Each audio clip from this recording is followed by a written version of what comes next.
Nice to see you all here. My name is Richard Locke, and I'm the head of the Department of Political Science here at MIT. It gives me great pleasure to welcome all of you to the latest Ideas Matters Forum, which is a collaboration between the Boston Review and the MIT Political Science Department. I mean, this collaboration, which started this fall, and this is, I don't know if it's the fifth or maybe sixth of our sessions, has been basically trying to look at what are some key issues in public policy that people are debating these days. Today, full employment. We talked about technology and poverty alleviation. We talked about elections and campaign financing, a variety of other issues. And the idea of organizing this forum came about because we realized that both the mission of the Boston Review and the mission of political science were very aligned especially in the sense that we both felt that there was really sort of a lack of space where people could come together, learn about important current issues, and be able to sort of debate those issues in a kind of calm, informed, fact-based kind of way. It's unfortunately in this day and age that in our political life we have fewer and fewer of these spaces, and we thought it was very important to try to create more of that space, both here on campus and for society as a whole. And so that's what we're trying to do in this Ideas Forum series, and it's also very much what the Boston Review in general does in every one of its issues. So today we're very fortunate to have with us a group of panelists who are going to be talking about the issue of the path to full employment. Certainly one of the big challenges facing our society, and not just our society these days. And the structure of the panel will be that it will be kicked off with a lead speaker, which is Robert Pollin. And after he gives a more or less 20-minute talk, then the different panelists will respond to some questions that I'll give, and then we'll sort of open it up for general discussion and debate. Let me just very briefly introduce our panelists to you all, and then we'll get started. So the lead speaker is Professor Robert Pollin. He's a professor of economics and founding co-director of the Political Economy Research Institute at the University of Massachusetts at Amherst. In addition to his academic work, he has worked with the United Nations Development Program and the United Nations Economic Commission on Africa. He has done lots of work, not just on issues of employment, but issues of sweatshops, as I learned earlier, on a living wage, et cetera. And it's really wonderful to have Robert be with us today. The three panelists that we have are two from MIT and one from the AFL-CIO. Let me introduce Ron Blackwell, who is the chief economist of the AFL-CIO, where he coordinates the economic agenda of the Federation and represents the AFL-CIO on corporate and economic issues affecting American workers. I've known Ron for, I would say, has to be at least 25 years. When I started doing work on the garment industry and unions and was going down to New Bedford and Fall River and trying to understand what might still survive in the United States, Ron was one of the union people in that sector at the time. And it's been wonderful to see the progression of the work that he's been doing, not just at that what eventually became Unite, but also for the AFL-CIO. Prior to joining the labor movement, Ron was also the academic dean of the Seminar College of the New School. In addition to Ron, we have two of our own MIT colleagues, David Autor, who is a professor of economics, specifically labor economics here at MIT, and is also a faculty research associate at the NBER here in town. And we have Tom Kochan, who's the George Maverick Bunker Professor of Management at the MIT Sloan School of Management. He's the co-director of the MIT Workplace Center, the director of the Institute for Work and Employment Research, and also the chairman of the MIT faculty. So thank you all for agreeing to participate in this forum. And without taking any more time, let me turn it over to Bob. Okay, thanks very much. Thanks for having me, and Deb's going to cut me off at 20 minutes. I'm very pleased to be here, and I appreciate the invitation. I appreciate the panelists, very eminent panel. Tom, I met briefly, and we were on a few phone calls, but he is, as Richard said, a very eminent person in his field, so I'm looking forward to what he has to say. And David, last time I spent a lot of time talking to David, I was trying to hire him at UMass, and he made the foolish decision to come here instead, and you can see how much his career has suffered as a result. Now, Ron Blackwell, you've known him for 25 years. I've known him for 36 years. Because when I started graduate school 36 years ago at the New School, Ron was a student advisor.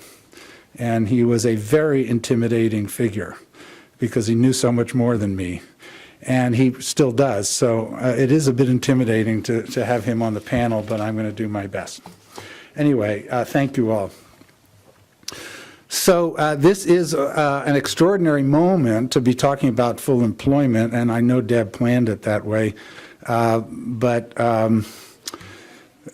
this is a massive issue. So we have, first of all, of course, a severe problem of employment in the country right now. The official unemployment rate, 18 months after the NBER down the street declared the recession over, the official unemployment rate as the standard measure is 9%. The broader measure from the Labor Department is 16.1%, and that includes people that are either underemployed, meaning that they would like to have a full-time job or more hours than they've got, or people that have been discouraged and dropped out of the labor force, 16.1%. I think I could make a good argument based on work by another person I went to graduate school with named David Howell, that the real broader number should be closer to 20%. Anyway, we're talking in the range of 30 million people, which is, double the population of New York, Chicago, and Los Angeles put together, that are either unemployed or significantly underemployed. At the same time, the rights of workers are under severe stress, probably to an extent we have not seen in generations. I mean, all you have to do is read about what's going on in Wisconsin right now, with the governor trying to eliminate collective bargaining rights. But it's not only in Wisconsin, and there is this broader movement to break union contracts, to eliminate even pension agreements. And I'll just quote briefly from a piece that was in the Los Angeles Times recently by Jeb Bush, the former governor of Florida and the brother of the former president, and Newt Gingrich, the former Speaker of the House. Okay, so they argued in the Los Angeles Times that states should be allowed to start declaring bankruptcy in order to, quote, reform the bloated, broken, and underfunded pension systems for current and future workers. Now, and these attacks don't just come from the far right, because the New York Times front page story on January 20th reported on a broader trend in which, quote, policymakers are working behind the scenes to come up with a way to let states declare bankruptcy and get out from under their crushing debts, including the pensions they have promised to retired public workers. So this is a very broad-based movement that is occurring in terms of the attacks on work standards, not just in the states that you hear about, Wisconsin, Ohio, but throughout the country. And from the right-wing attacks on work standards is actually itself a way to, and from their perspective, ironically, to restore a version of a full employment economy, which is, in their version of it, it's a way to introduce more flexibility in the labor market so that the workers are the ones themselves that are holding up a return to full employment, because they are not willing to either cut their wages, cut their benefits, cut their pension rights, so it makes it much more difficult for employers to want to hire them. And that is seen as an impediment, a massive impediment to restoring full employment. Which gets me to my first major theme, which was in the article that Richard was so nice to mention and Deb was nice enough to publish in the Boston Review on full employment, which is what we actually mean when we say full employment. And I mean, you can read about it. There's a lot of debates on what we mean. And the most vivid experience I ever had in terms of trying to understand the nature of full employment occurred 20 years ago when I was actually working on a project in Bolivia on employment creation post hyperinflation. There was an experience of hyperinflation in Bolivia, and they brought in this very young, brash economist from Harvard to cure hyperinflation. His name was Jeffrey Sachs.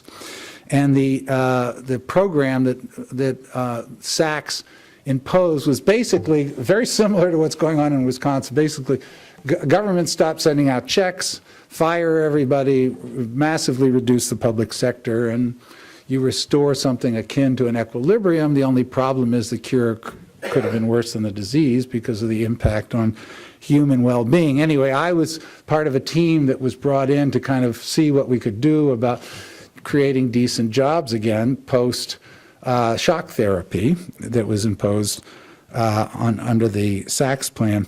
So my own personal experience was this. So I was, this gringo that was staying at a fancy hotel, and the first thing they said was, okay, you're going to go meet with the technical people in the planning ministry.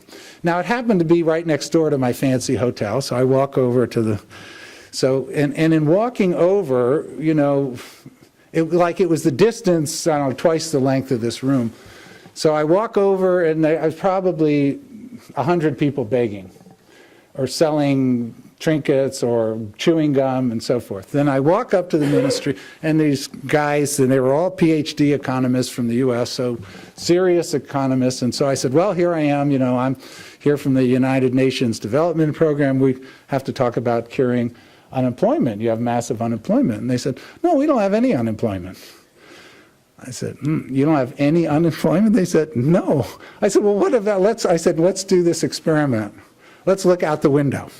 And I said, what about those people that are begging between my hotel and your office? What would you call them? They said, they're employed. They're not unemployed. They are working, and they are earning income. And, they were right in a formal sense. By the way, in the U.S. measures of if you have people that they're working, they report that they're working, and they're earning income, they are employed. So they were right. And so I said, that means we better think of, some other terminology to get this conversation going seriously. So when I think about unemployment or a full employment economy, I'm thinking about an economy in which there is some standard of decent wages and benefits associated with employment. Now, why is this notion of full employment so fundamental, in my view, to building what I would think of as a decent society? Well, maybe it's so obvious it doesn't need mentioning, but it's worth discussing, I think, at least briefly anyway. Number one, most people get their money from working, starting with the most basic thing. So having a job gets you money, and it's the way most people get money. And so that in order for people to have money to live, they need jobs. So associated with that is, of course, some sense of material security. So job creation, having jobs that are decent jobs, gives people a sense of security in their lives. It also is the basis for most people's sense of self-worth. It's what people do. At least half of their waking hours is what they do on their job. So having a decent income, having some being treated with respect, being in a healthy environment is fundamental to how people live their lives. And it's also crucial to what we would call participation in the community. Not being able to have a job makes it number one, you're worrying about the fact that you don't have a job, you don't have the income, you don't have the security, and therefore you cannot really participate in the life of the community. which, by the way, is something that if we think about notions of well-being, the notion developed, and I think brilliantly over his career by Amartya Sen, put the notion of participation in your community as a fundamental basis for establishing well-being. Now, these are things that occur for an individual and for a family associated with employment. We can also think about for the economy overall. Full employment, a full employment economy, since people have more money to spend, it creates buoyant markets.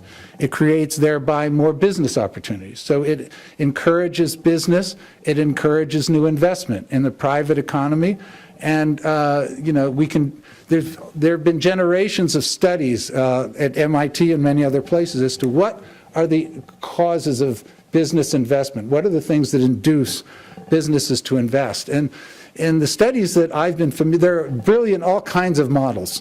But one of the things that is robust across generations and across models is having strong markets and seeing market opportunities cause businesses to invest. So an economy that has a high level of employment is also an economy that encourages more business investment. And as such, by creating employment opportunities across the economy, you generate more broad opportunity, which encourages equality. And we have also seen in the experiences when we have rapid increases in employment opportunities, we also observe rapid declines in poverty. So a full employment economy is also the single best anti-poverty program. Finally, combining all these things, it seems to me that a full employment economy is fundamental to us establishing a basic sense of ethics and standards of well-being in an economy. Because if you have persistent high unemployment in an economy, it becomes impossible for people to really exercise their full rights as citizens in a society, largely because they're spending all their time worrying about the fact that they don't have jobs and facing both material insecurity and the lack of self-worth that is associated with employment. So that's why, putting all those things together, it seems to me that establishing a full employment economy is fundamental to building a decent society. And it's coming out of the 1930s depression and the creation of what we could call the post-World War II consensus around Keynesian economics, the centerpiece of economic policy and the development of macroeconomics as a field was really built around the idea of creating full employment economies. Now, debates about how you do it, debates about, to what extent different governments were committed to it, absolutely, these things were all going on. But the debate was really around this issue. How do we create a full employment economy? How do we sustain a full employment economy? And that really was what carried economic policy for a generation, up until the 1970s, roughly.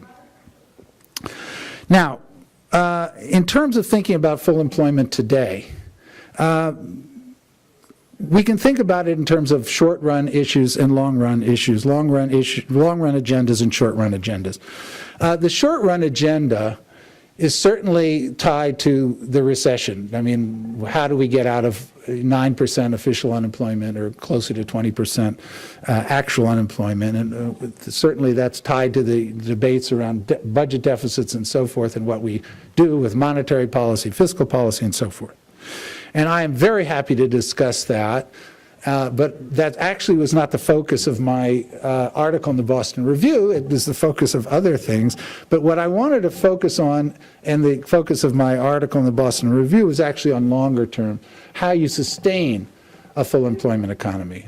And in discussing these longer term issues, I do make some bridges between the long run and short run agendas, and I will refer to the short run agenda briefly, but the focus of my discussion will be on the long run. Okay, the first big question, it seems, in building a full employment economy is, if it's such a great idea, and if it does all these wonderful things, and it's good for business, it's good for workers, it fights poverty, it gives people self-worth, it gives them security, then what's the problem? Why isn't everybody doing it? Why aren't we fighting? Why isn't everybody in agreement? So let me address that one. And by the way, if it's such a great idea and it was the centerpiece of economic policy through the 1970s, well, why did we stop? Who killed this, this goose that was laying the golden egg? Okay, so first point, which also is probably obvious, is, remember this is a capitalist economy. And a capitalist economy is not really geared towards, the point of a capitalist economy is not to necessarily create well-being, though that might be an outcome that results, but that's not what the driving force is. The driving force of a capitalist economy is capitalists investing to earn profits. And if we read the late, great Karl Marx in his Volume 1, Chapter 25 of Capital, argues that capitalism requires what he called a reserve army of labor. It requires unemployment in order to sustain profitability. And why? Well, because in a full employment economy, workers get confident, workers gain bargaining power, and that squeezes profits. And so that's contrary to the basic engine that drives capitalism. And so full employment is thereby, at least for Marx, is inconsistent with a sustained capitalist agenda for promoting profitability and business investment. It's a challenge to the prerogatives of capitalists. Now, as I argue in the article, full employment is definitely a challenge to the prerogatives of capitalists, but we have a lot of things in our society that is a challenge to the prerogative of capitalists. I mean, taxation is a challenge to the prerogatives of capitalists. A public sector that requires business and it requires wealthy people to pay in taxes. Something we used to have, regulation of financial market, is a challenge to the prerogatives of capitalists. So the question is not so much that it is a challenge, but that whether you can build an economy where we have full employment, where we address these issues of basic well-being, and without thinking about creating a socialist economy that is hard for me, at least, to imagine at this point in history. Now, and thinking in that way, it's not very far off from someone who is almost universally regarded as the greatest theoretician of a market economy, which is Adam Smith. And Smith actually gets a bad rap in a lot of quarters because Smith, not only the Wealth of Nations, but he wrote the theory of moral sentiments. And the basic theme of the theory of moral sentiments was, yes, you need a market economy to promote innovation and to promote competition and new ideas, but you also need a basic foundation of solidarity, a foundation of moral sentiments. Because without that, you're in this kind of Hobbesian war of all against all, and the society won't sustain itself. That might sound familiar in terms of looking at what's going on in Wisconsin now. So the problem is not that full employment is a challenge. It is a challenge. The question is, can we build institutions that create foundations for social solidarity and still maintain some basic features of a market economy? And I think that the evidence over history, over certainly the history since World War II, is that we can do that. That we have had periods of full employment. We've had periods of close to full employment. We've had it in different countries. There are different examples. And so the challenge is to think about ways to create these sustained full employment. Now, one of the other reasons why it's argued that we cannot sustain a full employment economy is that it will create uncontrollable inflation. And many of you that have taken Economics 1 are thereby something like that. You've heard about the Phillips curve, right? So there's a trade-off as we move up towards closer to a full employment economy. That creates inflationary pressures, so that you have this inverse relationship. High unemployment means low inflation. Low unemployment means high inflation. If you get towards full employment, you're going to get unsustainable inflation. And some economists argue that you actually will, anything close to a full employment economy is going to create inflation that is not going to be sustainable. Now, the arguments around that really started, at least the empirical arguments around that really started in the 1970s when we had high unemployment and high inflation. But the problem in the 1970s was not so much a trade-off between unemployment and inflation, but that you also had these oil shocks, that you had two massive threefold, 300% increases in oil prices in the 1970s. So that the real problem with controlling inflation is the problem of these oil shocks. And the issue of uncontrollable inflation comes from there. Now, the argument with respect to unemployment and inflation is that actually it's Marx's argument, that in terms of as you move towards a full employment economy, forgetting about the oil shocks, that workers are going to get emboldened, they're going to press for higher wages, and they'll succeed because they have more bargaining power. And when that happens, businesses, because as I talked about at the beginning, markets are more buoyant, so businesses push up prices. Wages push up prices, and the prices hold because the markets are buoyant, but that creates this kind of wage price spiral. And that's the reason why at full employment it's very difficult to control inflation, according to this argument. Now, there is some, 5 minutes. Okay, so there is some legitimate concern about this, but one of the ways that we can think about that, independent of the oil shocks, is for unions, and we'll hear from Ron Blackwell, is for unions themselves to recognize this as an issue. And in other countries, the best example is Sweden, certainly for 25 years or so. The Swedish unions were actually the ones that were bargaining on behalf of workers at full employment and recognizing potential problems around creating excessive inflation, so that they would maintain wage increases commensurate with productivity increases that were not inflationary. And the way that they were able to do that and to sell it was to say, this is how we sustain a full employment economy. So the idea of having strong unions, so the unions were operating from a position of strength and saying, we want to sustain full employment, and in order to do that, we will exercise wage restraint over time as long as wages are rising with productivity. Okay, the next issue, globalization and outsourcing. So I've got a couple more, and I only have 5 minutes. So I will do these pretty quickly. One of the arguments is, well, that was all fine in the 1960s and the 1970s to fight for full employment, but we're now in a globalized economy, and so that it's impossible to think about it because businesses will just say,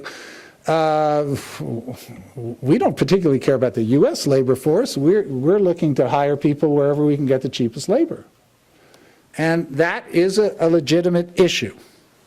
And it is because of that issue that we have actually observed workers losing bargaining power over a generation, such that wages have been stagnant for essentially since the 1970s, even though productivity has doubled. So this idea that I talked about with this Swedish model, that wage increases match productivity increases to inhibit inflation, but what has actually happened over the past generation is that wages have been stagnant while productivity has been going up. So you have this huge wage productivity differential, and that in large measure, I would argue, is due to the businesses gaining bargaining strength over workers by saying, okay, if you want higher wages, then fine, we'll move to China.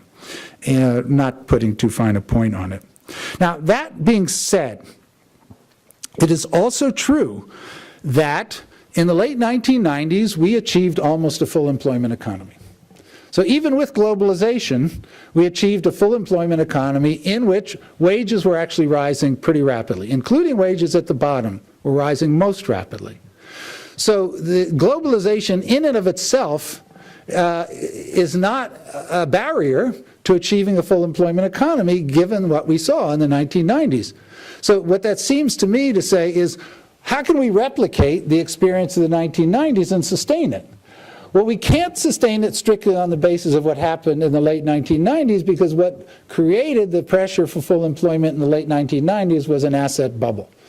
We just saw the experience of a collapsing asset bubble with the real estate market, but it was only, a decade ago that we had the previous collapse of an asset bubble, which was the dot-com bubble. But it was the dot-com bubble, investment driven by the dot-com bubble, that created a full employment economy. So the real challenge that I see is to replicate the level of investment and demand for labor in the domestic economy that we achieved in the 1990s, but doing it without having an asset bubble. And that's really where kind of my article ends up focusing. So I will end by saying really how I think about that, which is, and again, I'm thinking about a long-term full employment agenda. And the basic argument I make is that it's very, very simple. So the argument is, let's think about activities that are focused on the domestic economy and that are relatively labor intensive. And what are the things that we can do that would thereby generate jobs in this U.S. economy through these kinds of investments and that are sustainable? And the answer is very simple. The answer is build a green economy and invest more in education. Why? Well, because they are two activities that need to take place for the most part within the domestic economy, and they require a lot of labor relative to other activities. And I'll just quote a couple of simple data. Okay, if we think about spending $1 million on 4 activities in the economy, I'll give you the job creation for these 4 activities. Number one, if we spend money on fossil fuel economy, for $1 million, you'll get 5.2 jobs. These are data out of the Department of Commerce. And I played with it a little, but basically out of the Department of Commerce's industrial surveys as integrated into input-output models. Fossil fuels, 5.2 jobs per million. How about investments in green economy, energy efficiency, and renewables? 17 jobs, 16.7. So you get 3 times more jobs through a transition from a fossil fuel economy to a green economy. So this is a massive net increase in employment opportunity. A second comparison. Compare spending on the military versus spending on education. Military, you'll get 11.2 jobs per $1 million of spending in the domestic economy. And with education, you get 29.1. Again, 3 times more jobs per dollar of expenditure on the education versus the military.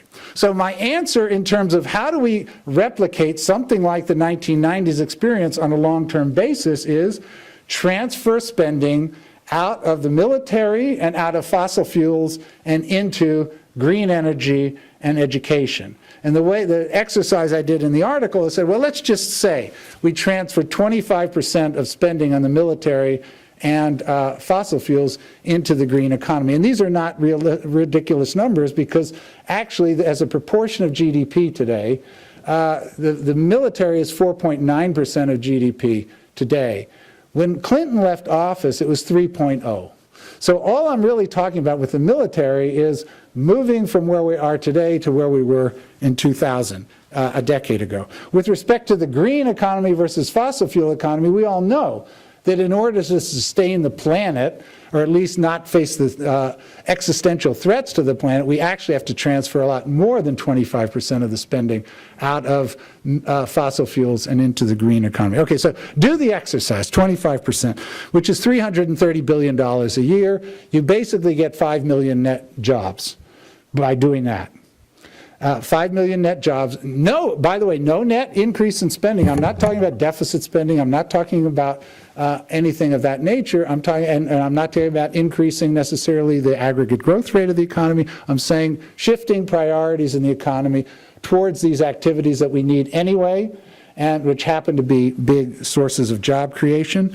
5 million or 4.8 million jobs, or essentially reducing the unemployment rate all by itself by about 3 full percentage points. So that's really my long-term agenda. And it works as a short-term agenda as well. Why? Okay, think about Wisconsin firing all the teachers. Well, instead of firing all the teachers, how about keeping them on and maybe even raising their pay and maybe getting more teachers and improving education as a short-term agenda? We can do that. That was what part of the money was for the stimulus program. We just need to sustain that.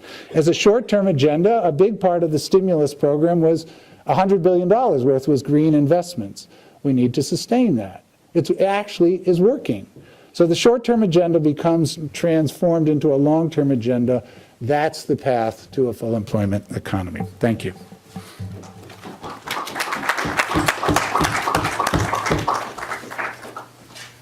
Great. Thank you very much, Bob, for a terrific presentation. And again, the full version of this is in the Boston Review issue. So what I'm going to do is ask each of the panelists a question just to sort of kick off the discussion, and then we'll throw it open for general question and answer. And I guess I want to start with David Autor.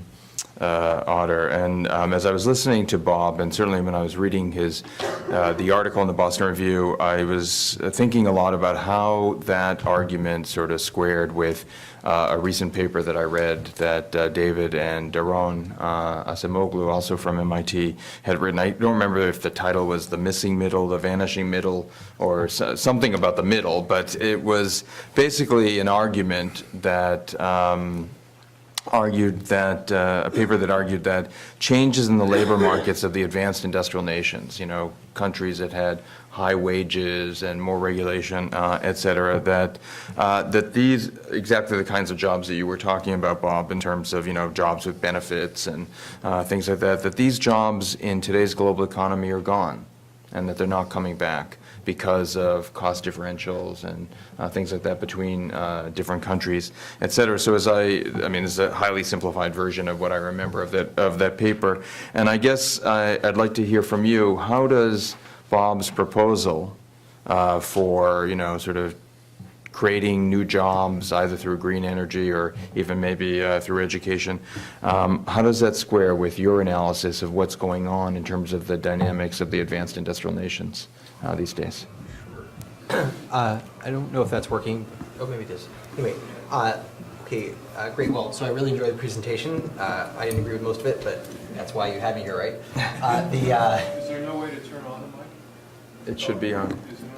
Yeah, I think if you speak into it, Dave. Yeah, you just have to speak into it, yeah. So the paper that, I think the paper you were speaking of was the paper that I'd written for the Hamilton Project, and that Daron and I had done a much more theoretical version of about sort of polarization of labor market opportunities.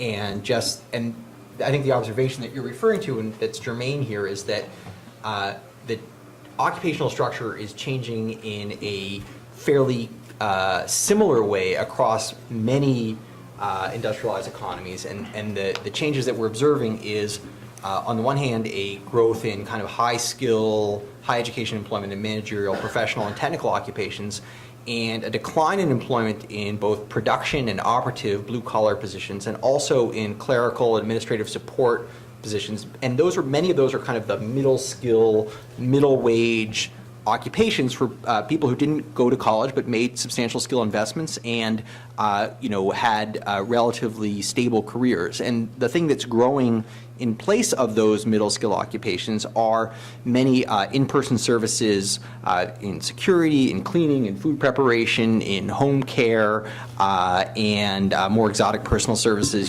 celebrity horse walkers and things like that. And those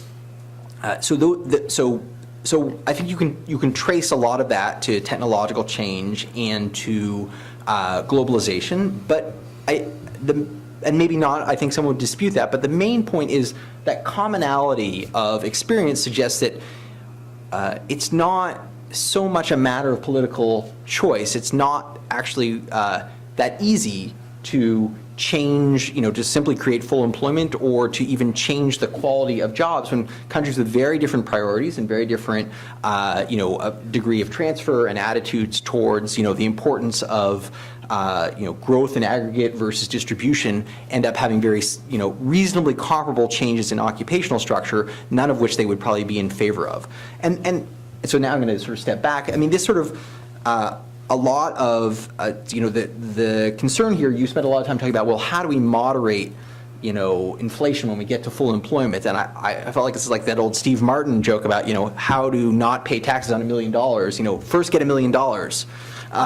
And, I think the full employment economy is like that too. I wish we had that problem of how to moderate inflation in the full employment economy, but we're so far from that, and I don't think we know how to get there. And I think if you are, or we can dispute that, but I mean, this is a problem in developed and developing countries, right? I mean, there's sort of the inability to find employment for many. I mean, look across the Middle East, right? Look in Egypt, and look in many, look across Africa and parts of Asia.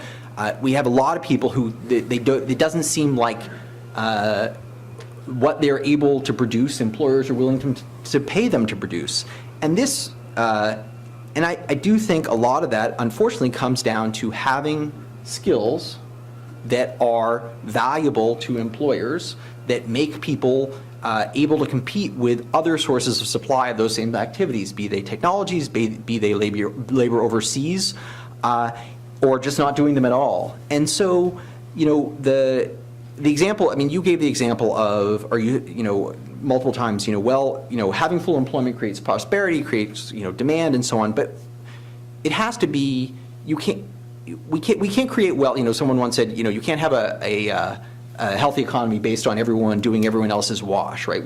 I can't give you $1 million to employ you, then you give me $1 million to employ me, and then we're both better off, right? We actually have to be producing something that, that raises wealth in aggregate, and therefore gives us more purchasing power.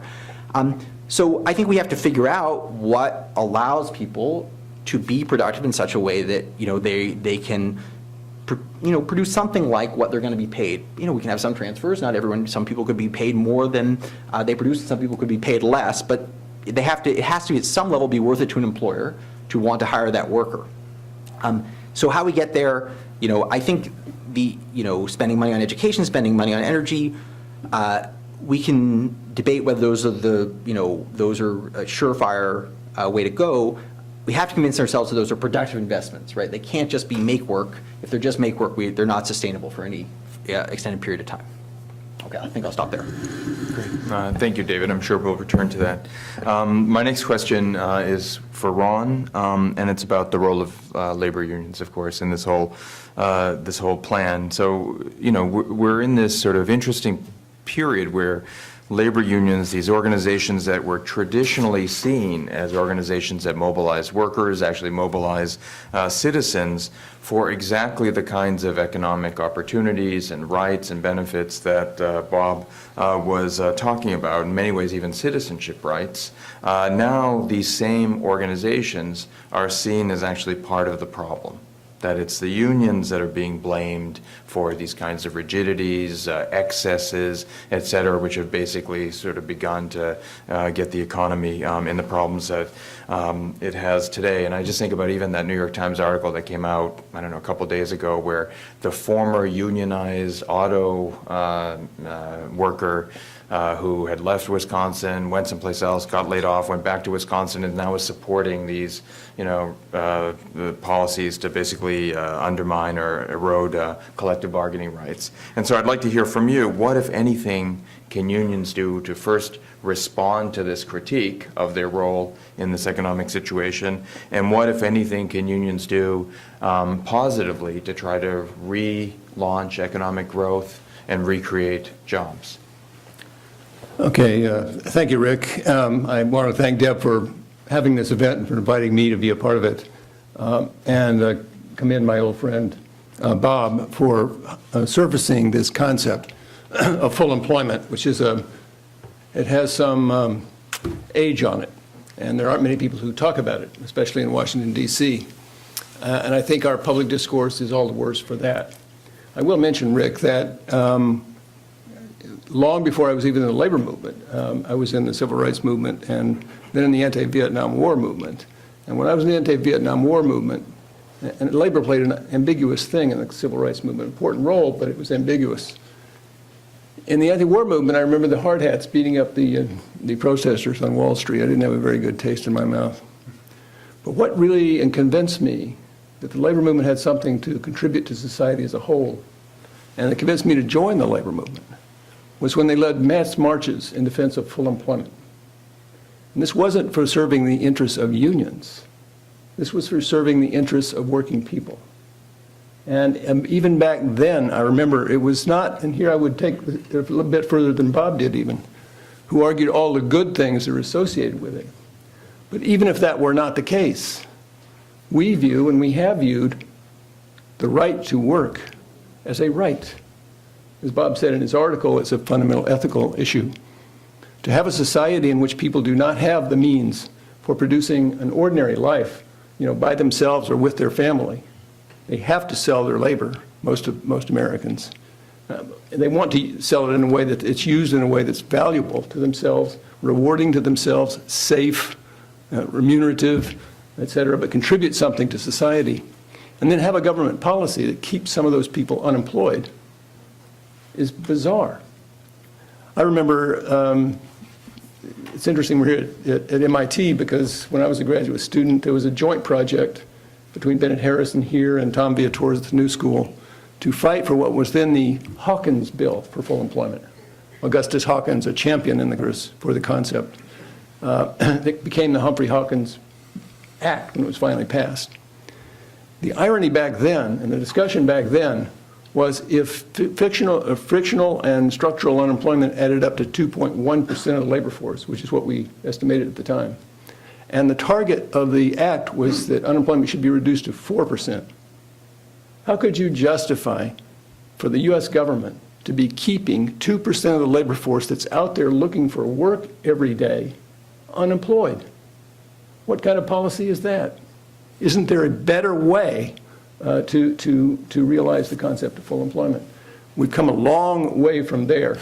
But anyway, I think revisiting some of the fundamental norms of labor markets is absolutely essential. And the first among them is full employment. It was inscribed in the Bill of Rights of Franklin Delano Roosevelt, the UN's Charter of the Social Rights. And the tragedy here, I think, I don't know what Bob thinks about this, but the tragedy is that it got attached to Keynesian concepts of realizing it. So that when those Keynesian concepts were questioned in the mid-70s because of stagflation, the very norm disappeared. We held a demonstration, a massive demonstration, One Nation on the Capitol Mall, and I was reflecting on the time when I saw the same kind of demonstration with the civil rights movement. Back then it was full employment. It was jobs and rights. This time it was just jobs. We want some more jobs. It's turned into the language of governors attracting jobs from one state to another state. So anyway, my concept here for the labor movement is that there's an historic connection to this because one of the most fundamental values of working people and of every unionist every union I ever known anything about was that if you want to work, you should have a job. There's nothing that's more fundamental than that. And so our charge, our fundamental charge in public policy, is to establish that norm as well as a few others, which I'd be happy to go into perhaps in the discussion. Now, if it's a right, you have to figure out a way to realize it. Yes, there's technological change. Yes, there's globalization. Yes, there's a lot of things. But it doesn't have to be as bad as it is. We mentioned the over 7 million people that are unemployed today. Add 12 million more people to that are underemployed by one definition or another. Worldwide, as we sit here, the ILO estimates there's 205 million people who are formally unemployed in the world today. This is an historically record high of number of people who are unemployed. 50% of the people who are employed are working under some degree of precarity, that is insecurity in their job, et cetera. There's 1.3 billion people in the world that are living on less than $2 a day. We've got plenty of need in the world. We've got plenty of means and plenty of workers to do the work. But the governments can't seem to find some way to put this together. But I can assure you that the labor movement here in the United States and in every country that I'm familiar with is fighting to establish a policy on the part of their governments, individually at the national level and together at the global level, to establish full employment as a goal of public policy. And I will mention, finally, to close my comment, there was a time when in the Democratic Party, this was regarded as the foundation of social policy. But and that was in the 70s. The very last time it was mentioned in a Democratic Party presidential platform was 1980. It hasn't existed there since. So what is the foundation of the economic and social policy of the Democratic Party?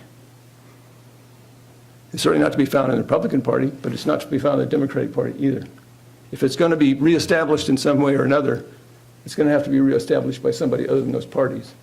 And I promise you the labor movement will be there when it comes back together. Thank you, Ron. And my last question, just to kick it off, is for Tom Kochan.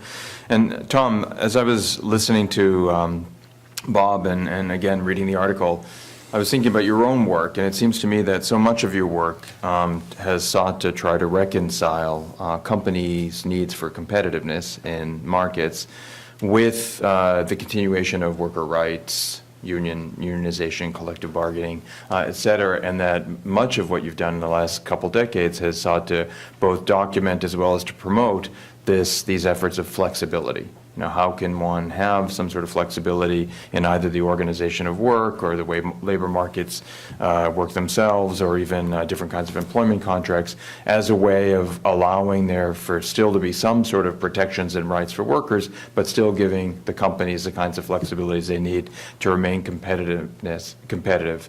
And I wonder, has this push for flexibility gone too far? Now we have companies saying, you know, that things like collective bargaining, the right to bargain over work rules, benefits exactly the kinds of citizenship rights that Ron and Bob were talking about are too far, too much, and that they have to be reversed as a way of relaunching the economy. How do we get out of this dilemma? If I knew how we would get out of it, I probably wouldn't be sitting here. I'd be out there doing it. But there are some tools I think we have available. I think the way in which you frame this question, have the need for flexibility, and are the rules in collective bargaining a big part of the problem, and are we now trying to go too far? I would say we haven't gone far enough. And we haven't gone far enough by using collective bargaining to transform the nature of work and to do the kinds of things that we know are essential if we are going to have the kind of high skills, high employment strategies that are needed. So as David said, technological change, skill requirements are going up, even for, as we were talking earlier today, for traditional blue-collar jobs. Well, if that's the case, and it clearly is the case across a wide spectrum of occupations and industries, then what you need is a negotiating strategy. You need a labor management relationship that invests in skills, that has the flexible work system so that on-the-job training or on the nature of work itself is a human capital building experience, because people are required to get multiple skills, to get different experiences on the job, to problem solve with their colleagues, to learn how to do statistical process control, and all of the things that modern technologies and modern organizations and industry on the manufacturing side and on the service side are requiring. And it also requires that we don't pay people just to open and close doors in hotels. We pay people who do that work to solve problems for their customers and to make it an attractive customer experience, so that they come back and so that they are the frontline marketing arm for the particular establishment. So collective bargaining has demonstrated in the best cases that it can do this.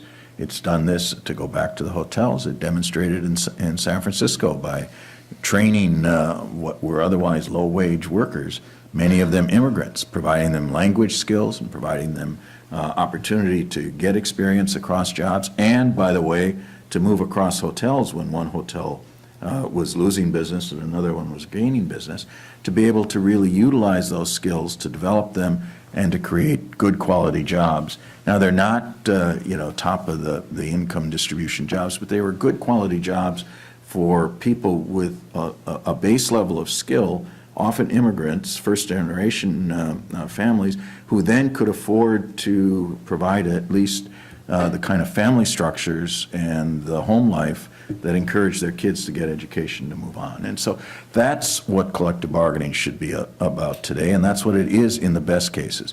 But what we've had instead, and why I don't think we've had enough flexibility, is too many employers have given up on collective bargaining. It's easier to fight unions and avoid them, and it's easy to do that. And it's under our labor law, it's easy to avoid getting organized legally or illegally. And we should have a labor policy that really encourages the kind of modern 21st century labor management relations, not that debates just this kind of old line union management relationship. So I think we need more of it. Where you see it, I mean, Wisconsin's on everybody's mind. It's on my mind, partly because it's so visible, and partly because I grew up there and have lots of commitments to that location. And what we need is an equivalent of, excuse me, what Bob mentioned.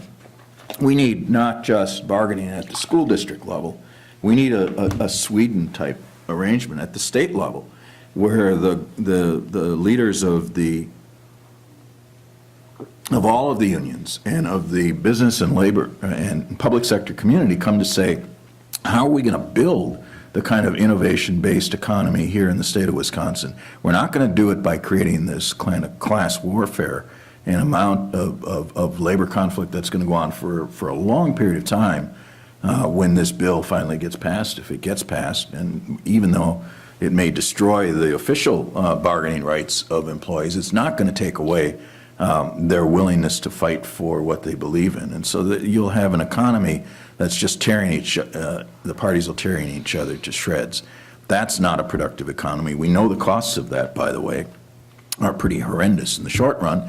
And in the long run, they're going to discourage the kind of innovation and discourage the kind of investment, and they're going to send more talented people to find better places to raise their families, because it's just not the environment they want to be in.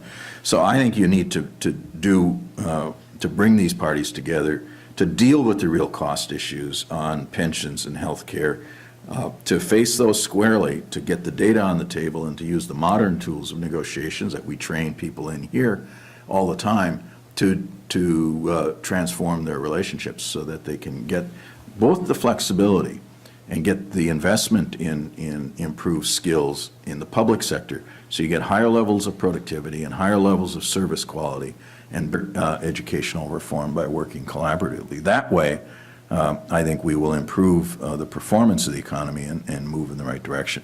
That's not, in and of itself, going to create the full employment economy. I'm not arguing that, but I do believe that these are the kind of institutional underpinnings that we need to then get on with the more macro economic efforts and figure out what the right investment strategies and what the right mix of where we put our dollars ought to be. Great. Excellent. Thank you very much. Let's open it up to the audience. Questions for the panelists? Yes, and if you could just identify yourself as you ask the question. Well, my name's James. I'm here in Cambridge. I have a question for Bob and a question for Ron. I mean, not that other people didn't provoke interesting questions, but I found myself drifting when I was listening to the last speaker, thinking about the U.S. government giving $1.3 billion a year to the Egyptian military. And of course, that could be described as another kind of jobs program, because actually a lot of that money, I gather, is spent in the United States supporting the military industry and the jobs that are connected with that. But if you think about if you add up the budget deficits of Indiana, Wisconsin, Illinois, well, I don't know, I mean, some portion of that you might start to get to, I think, 1.3 billion. My question for Bob is, can you be a little more specific? I understand about, how you can get money allocated to creating more teaching jobs. That's fairly straightforward. But can you be a little more specific about how the money, how you envision the money actually, the investment actually happening? In what's the form that the investment, especially on the green energy side, what form that takes? And why wouldn't it be appropriate to be spending it in public housing, for example, or in some other important possible areas? And the question for Ron is, you talked about workers saying, you know, you have the right to work. If you want a job, you should have a job.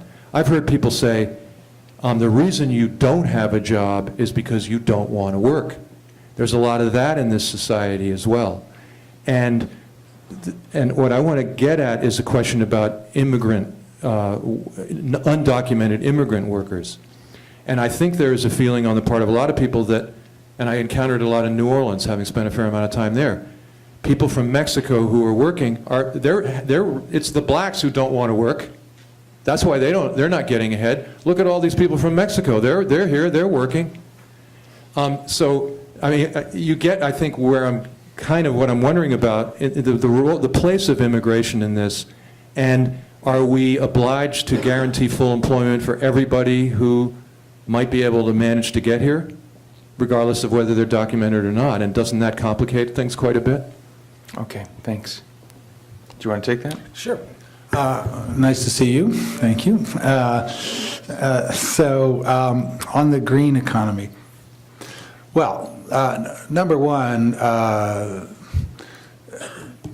we can debate I certainly don't know the science of climate change, but I think that we have a large enough number of serious climate scientists, whether it's 90%, 95%, 85%, say that we face a potential ecological catastrophe if we don't dramatically reduce our carbon emissions over the next 20 years. So there's really not much choice in terms of, if we're serious about, you know, maintaining life on Earth, of building a clean energy economy over the next generation. So the question is, from an ecological standpoint, okay, what are the incentives, what are the regulations that we need to undertake to promote that? And that's a topic for another discussion. My point on that, with respect to the employment, is that it so happens that it merges the need for a transformation to a clean energy economy with, in my view, the need for a full employment economy, because building a clean energy economy happens to be much more labor intensive than maintaining a fossil fuel economy. There really isn't much debate on that point. Whether it's true or not. I mean, I myself have done some research on it, and I have been attacked. You can read it, Google it, you can read all the debates and so forth. Whatever people might think about it, I think my basic numbers that I presented to you hold up, because nobody's been able to dislodge it, that you get, on average, about 3 times more jobs through a complex of investments in a green energy economy as opposed to maintaining current levels of activity in the fossil fuel economy. Now, whether that's public or private, I actually haven't said yet. I mean, my view is that most of it will be private. And you create incentives to move, for example, I mean, one disincentive is to recognize the social costs to burning fossil fuels, putting that cost into a price of carbon, and thereby creating a disincentive to burn fossil fuels and to put money into the green economy. And that has environmental benefits, but it also has very significant employment benefits. This stuff is already happening. The point is it's happening too slowly. So that's really my argument there. And that does actually get to the point that David raised, which is a very important point. And I know David said he disagreed with everything, but actually he was letting me off the hook. I mean, it wasn't that. He was being very nice, and it's probably because he feels bad that he turned down our job offer 12 years ago. And he's going easy. Hoping for another one. Yeah, he's going easy on me. I mean, it was kind of a setup, because he said, well, true, I'm not advocating, myself doing David's wash and him doing my wash, and therefore we're creating jobs. What I'm saying is that we have to undertake a transformation to a clean energy economy. And by any reasonable measure of productivity, lowering carbon intensity is an absolute necessity to sustaining our economy over time. So it is a very productive activity. It's an absolutely necessary activity. It's actually, not even seriously debatable anymore. And that therefore, it so happens that doing that is going to also increase employment opportunities. And it will increase employment opportunities across all skill levels. So, there is issues of, types of skill creation and gaps and so forth. But if you, it follows, because if you create 3 times more jobs doing the green stuff relative to fossil fuel, you are going to create more jobs across all activities. The proportions may be different, but the fact is you create more jobs at the high-end skill level, more jobs at middle skill level, and more jobs at low-end skill level. I've published stuff on this. I'd be happy to share it. So it's a perfect opportunity. And by the same token, on the education, there are other examples. You're right. I just picked 2 things because I think they're 2 good ones. But we could think about housing as well. We could think about other things. But the education one is also, why do people send their kids to private schools? Well, one big reason is because the classes are smaller. So if you invest more in education, you can have better school educational opportunities for people in public schools. You have smaller classes, so that raises educational standards, increases productivity by increasing human capital. So it does merge productivity growth with employment growth. Okay, thanks. Ron? Yes, I want to make 2 points in response to the question on immigrants, and as a part of a larger set of things. The reason we have nearly 8 million people unemployed in the United States and 200 million people unemployed in the world has really nothing to do with immigration. And it has nothing to do with changing occupational or industrial structure either. It has to do with the fact we're working in the wake of the worst financial crisis and economic crisis that I've ever seen.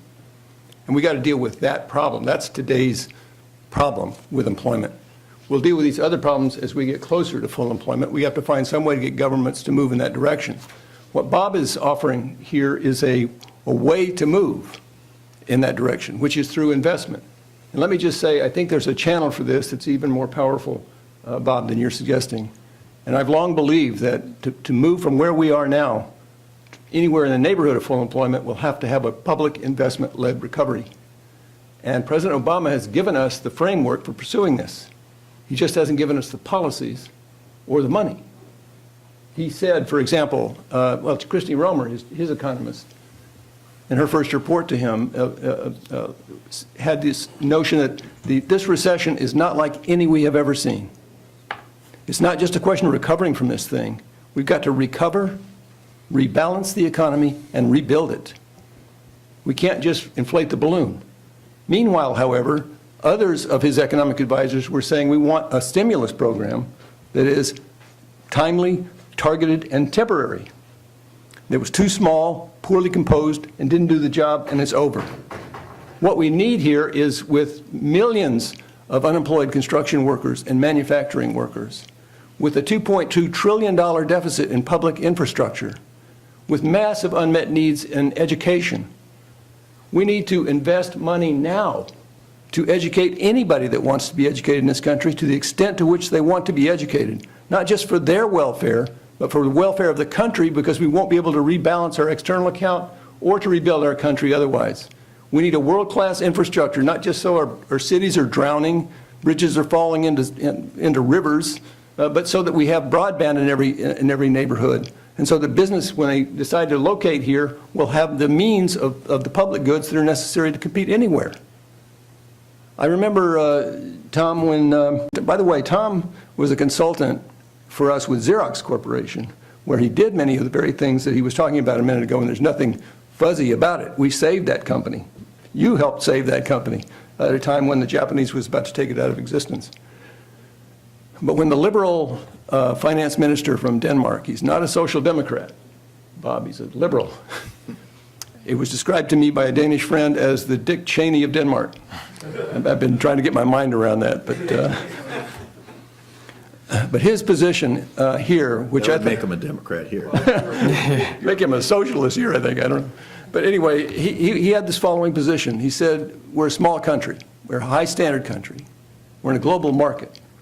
How are we going to make the bumblebee fly? They wanted to live their values, but they knew it was a tough, competitive world. He said the following: we have to educate our people as far as they're willing to go, whether we care about them or not, which we do. Because if we don't, we won't be able to pull our big-bodied, small-winged society in global competition. The same thing holds for us. He further said, if any worker is working at a job that's adding less value than the job they're prepared to hold, we as a society can't afford not to give them the training and the family support to get the training to do that job. Not just for their good and to raise their income, but so that our society can be based on innovation and can succeed in the global economy. And here's, David, I think that's where this becomes a resource for going forward. And flexibility, Richard, I'm sorry, but this is the last point I'll make. He had the following point. You can provide, we learned this at Xerox, you have to give workers security for them to be willing to do different things or do things in different ways. But you don't have to provide that flexibility at employment. You can provide it at a social level, which they do in Denmark. So that you don't lose your family's health care because your job changes. You don't lose your opportunity to retire because you lose your job. You should provide that as fundamental social programs at a social level, then you can afford to have competitive businesses and innovative work practices. And I promise you, as you might testify for our Xerox members, they were willing to do different things. A lot of these people were willing to I remember, I don't want to get into that, sorry much. Okay. But anyway, there's a different definition of flexibility than the right to hire and fire at will. Yeah, great. Suzanne? I guess one comment and then one question. And my name is Suzanne Berger. I'm in political science. And the comment is, I mean, I admire Denmark for many things too, but it has probably the harshest policies against immigrant workers of all advanced industrial societies. And I think that we can't quite think about Denmark without thinking about the comments back here, maybe.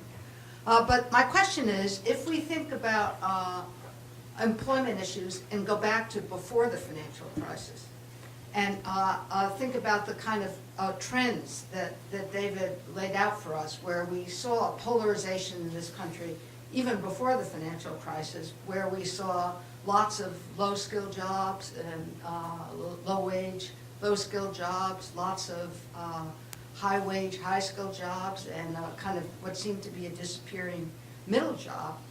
What I'm hearing as a range of approaches to that problem from the panel seems to me to be that we need to somehow raise taxes. And because what we need to have are a set of public investment policies that would be very costly. This does not seem to be very realistic, given the United States, the American electorate, as it is today. So I'm wondering, given the American electorate as it is today, is there no other solution out there that might, I mean, this is, for the time being at least, a capitalist economy. Is there no way that we could imagine incentivizing the companies that do exist with the human beings that react and their preferences as they exist in this country to do something that might address this problem? What I'm going to do is collect a series of questions, because I saw a lot of hands come up. Rachel, did you have a question? Okay, so over here. If you could identify yourself first. Hello, okay. My name is Al Willis. I'm a former MIT employee, actually, and currently, besides being an entrepreneur, a consultant, I'm working on a project which actually deals with 21st century skills in Somerville, called Oneville at the core of it. I am also a Boston resident, born and raised, and I guess I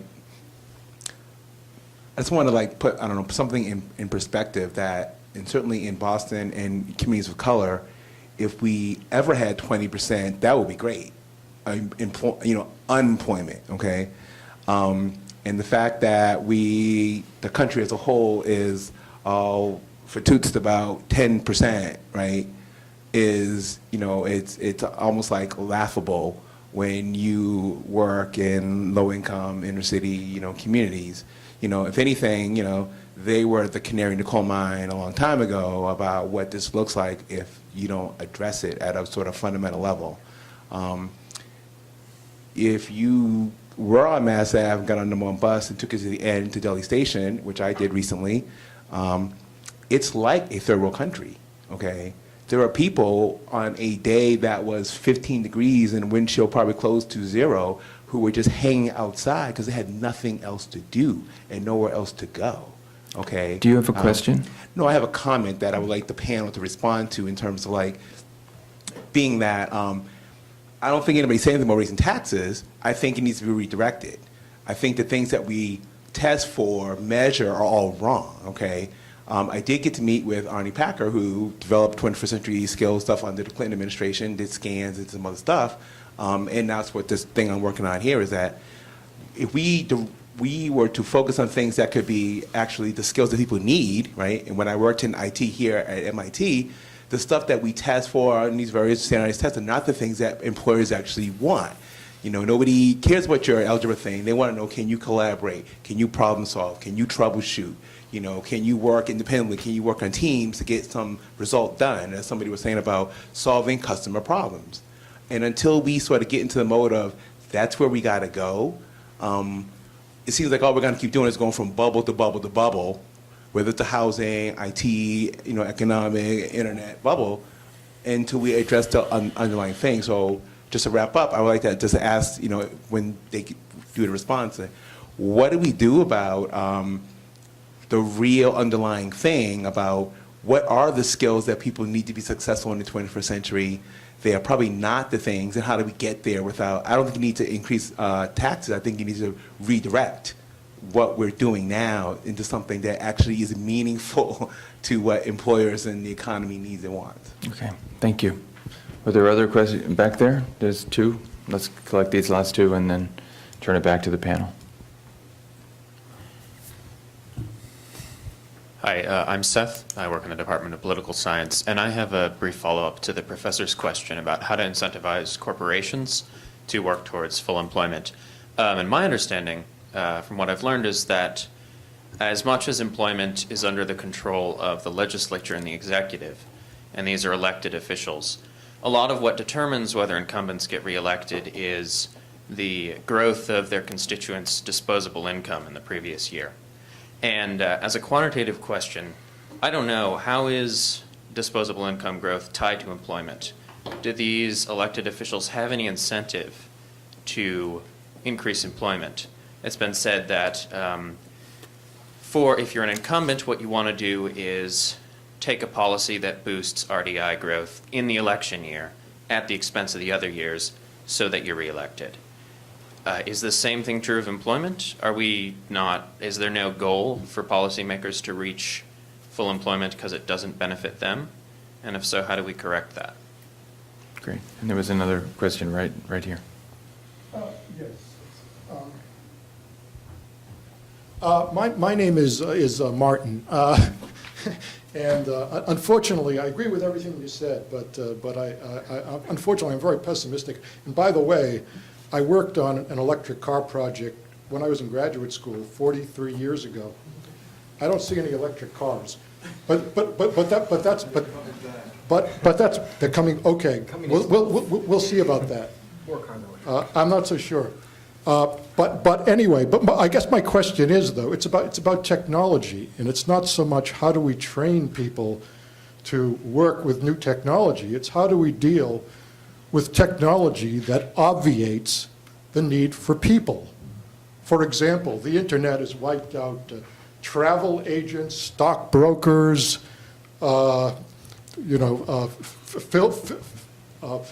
film distributors. I mean, you name it. Word processing has wiped out the secretarial profession, et cetera. And not to mention factory automation and robotics and et cetera. It just seems that this wave of technology, unlike the Industrial Revolution, is not creating jobs and really doesn't need people. So if any of you could just comment on that. Great. Thank you very much. Let's turn it back to the panelists to respond. David, do you want to maybe Sure. take the first one? Yeah, Or that last absolutely. one? So first of all, let me say that I think the one thing we all agree on at this table and probably in this room is that there are huge social benefits to full employment, and that and the benefits are not simply it's a good way to transfer money to people. That actually, in terms of people's identity, in terms of their role in society, in terms of their their desire to contribute rather than engaging in crime, antisocial behavior, there are many good things that happen, and there were so many positive social developments during the mid-1990s associated with urban growth, and so I think as a policy goal, and Larry Summers, bête noire of so many liberals, actually a lot of his early research was about full employment and the benefits of running tight labor markets. So I think it's a really it's a good idea, and not just for the sort of standard wealth creation reasons. So I think the harder question is again how to get there. A couple of comments. First of all, we don't have an unemployment problem among highly educated people. And it's clear that one of the most effective ways to get people employed is to get them skills. But that's a very long-term process. And the idea that, if we could just spend $150 billion more a year now on teachers, and, that may in fact be a good investment. But people, as Suzanne highlighted, almost every program we're ever sold is, spend now, benefit later. But we always seem to be spending, and people sort of seem to have run out of patience for that. So I think that's very worrisome. But let me address specifically Martin's question about, should we be worried about technological unemployment? So technology has always been disruptive, right? Has always had the effect of displacing skill sets and changing the set of opportunities that people faced. People often, talk about the Luddites, their fear of technology, but the Luddites were right in the sense that, the power loom did reduce the earnings capacities of skilled artisans who had invested in. So technology is disruptive. Now, you could think about multiple ways of innovation. At the turn of the 20th century, 40% of U.S. employment was in agriculture. If you had told people that by 100 years later, 2% of employment would be in agriculture, they would have said, well, I guess we'll have 38% unemployment, because what will all those farmers do? Well, what they did was many of them moved into manufacturing, and that was clearly a positive step, right? Agriculture, that's a tough life, right? So manufacturing was a positive move. We're now moved through another epoch, right, where manufacturing has declined, and that has also been extremely disruptive. However, the set of opportunities that have replaced it are not necessarily preferable, right? So agriculture and manufacturing, that's, almost everybody would vote for that. Manufacturing to, on the one hand, professional, technical, managerial, great. On the other, services, security, cleaning, food service, not as attractive, right? So I don't think we're moving into a realm where technology means there's no demand for labor, that there's nothing that people can do. However, it may very well displace some of the things that people prefer to do, and the things that remains, some of them may even pay reasonably well, but people may not like them, right? So you could, there are many occupations that have had no technological advance that continue to exist over time, like, haircutting or orchestra or being a member of the clergy, right? The productivity in those occupations has not risen over time, but people demand them, and so wages rise to compensate people to do them. So there are many things that appear to be sort of, at the moment at least, ineluctably human, and then they will continue to demand labor. However, they may not offer opportunities to everybody at every skill level, and even, wages and skills constant, people may not like them as much.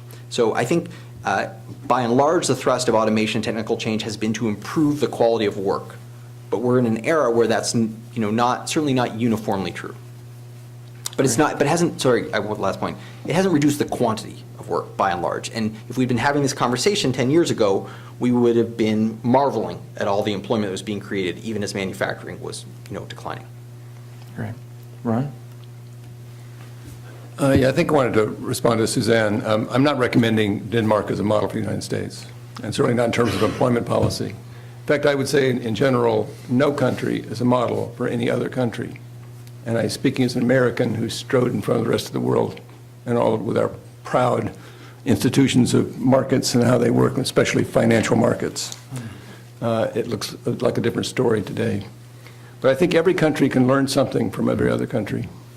And the different institutions that they have in Denmark, on labor market institutions and training in particular, or in the short-time work in Germany, for example, who had a bigger output shock, but they're back to, below their pre-crisis levels of unemployment. We could have learned a lot from that. Here we are with 8 million people. And on the issue of taxes, I actually personally don't believe we collect enough tax revenue to be the great nation that we aspire to be.